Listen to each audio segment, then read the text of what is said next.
Hello everyone, Ron here from L.T.L Tutoring Central, and today I'm talking about active or passive. And I'm talking about sentences. Should you write active sentences or passive sentences?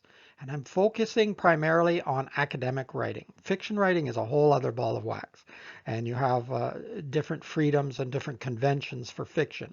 But in academic writing, we primarily want to use active sentences. Passive sentences have their place, and I'm going to talk a little bit about that.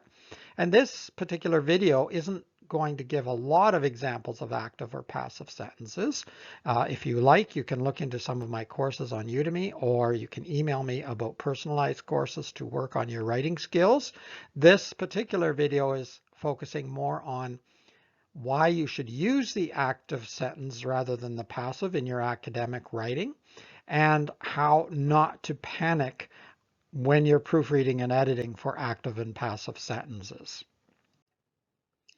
If you're watching this video on YouTube, don't forget to click on the subscribe button, click on the notification bell, and that way you will be alerted to new videos being posted. It'll really help me out, and it'll help me help you as well. And also click on the like button if you like the video. I hope you do. Of course, you can always leave a comment or ask a question below the video if you're watching on YouTube, and you can always email me with your questions and comments as well.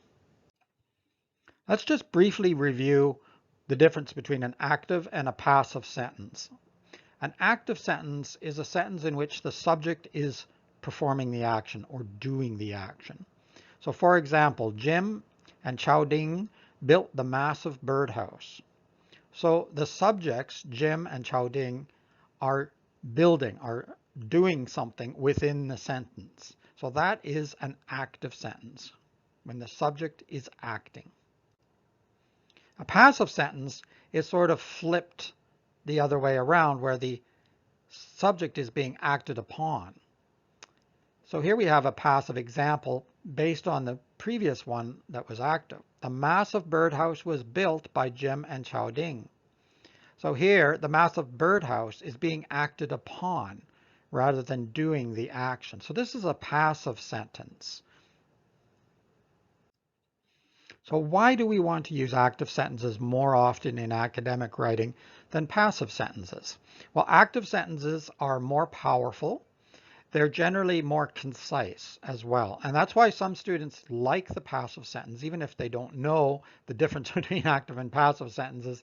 I've seen lots of students when they're writing an essay and they have to reach a certain word count or page count, they go through their essay and they change their sentences to make them longer. And how do they do that? They're often changing them from active sentences into passive sentences. They're adding a lot of words. Sometimes they're just adding padded language. It's called padded language.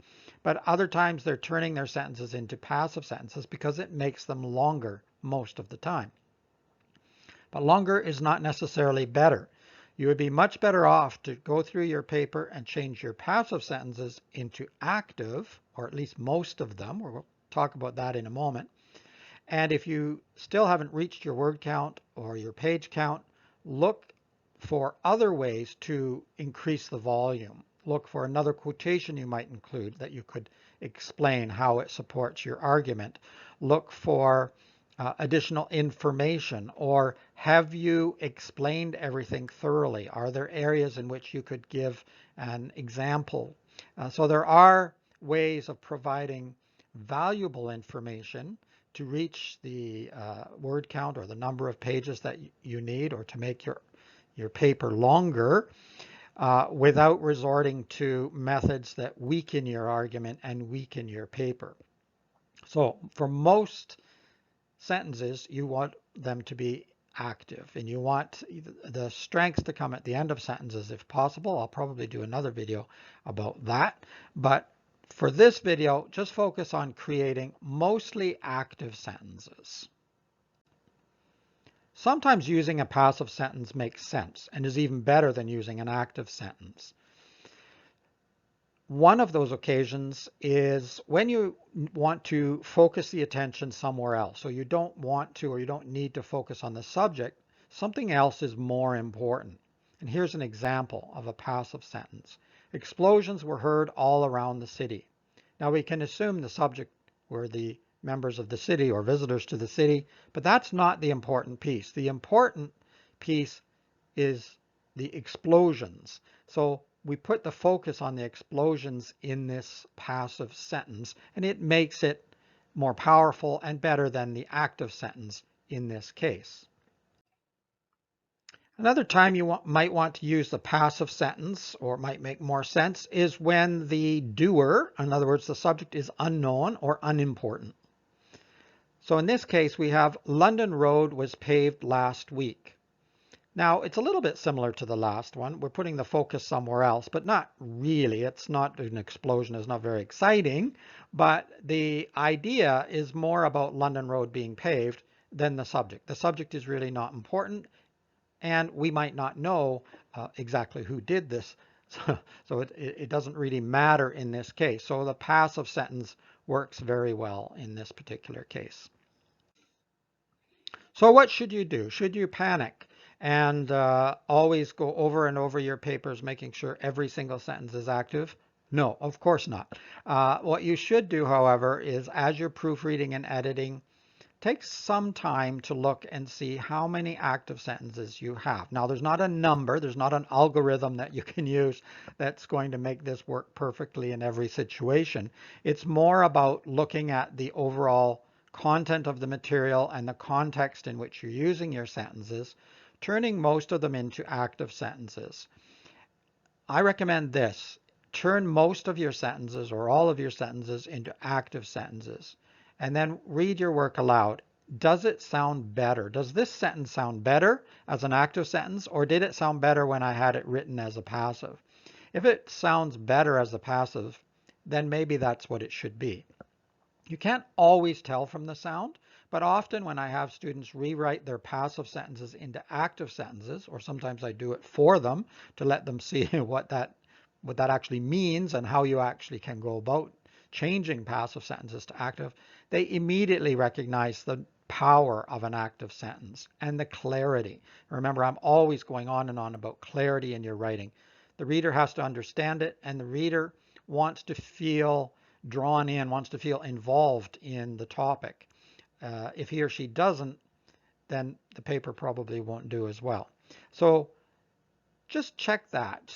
Change your sentences from passive to active if you find some in your writing.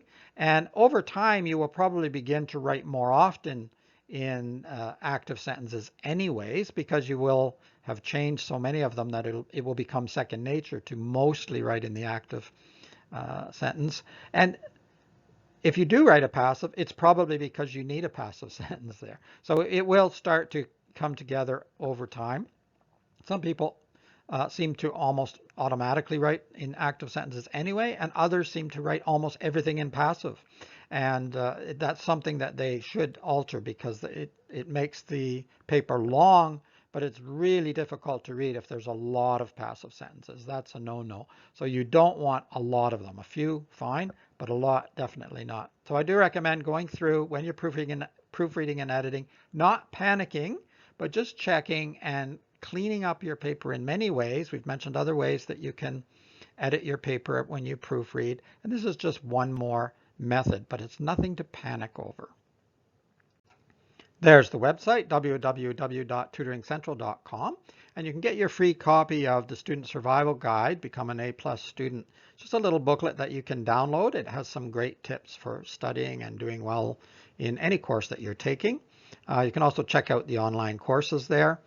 Don't forget the YouTube read along that we've been doing. We're just on the second one. We're sort of in the middle of it now for listening, reading, writing, and speaking or discussion. You can start in at any time. You can do the past ones. For example, we're on number 2, but you can do number 1 if you like, or you can just jump in and do number 2, or when we get to number 3, you can jump in there. It doesn't really matter.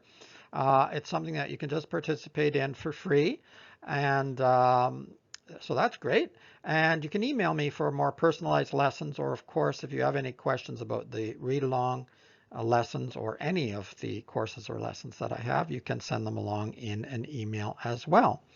So it's Ron Johnson from L.T.L. Tutoring Central.